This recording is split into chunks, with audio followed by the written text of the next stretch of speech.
Hey guys, I just wanted to do a part 2 on how to find your vocab because there's a different section that I want you to go to.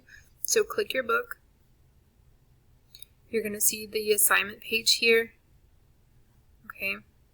What I need you to do is I need you to go to content. Then you're going to go to activities. And then you're going to click this. Change it to Lección 1.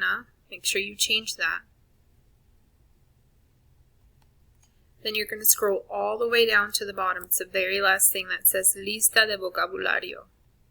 Click it, and you're going to have the same list that you saw earlier. Okay? This one breaks it down into sections for you, titles. Okay, for this first section you have saludos, which are greetings, despedidas, which are goodbyes. Okay?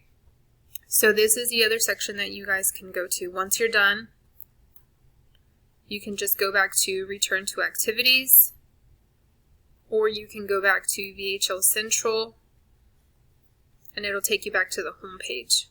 Okay, so any of those options will work for you. Okay, if you have any questions, let me know.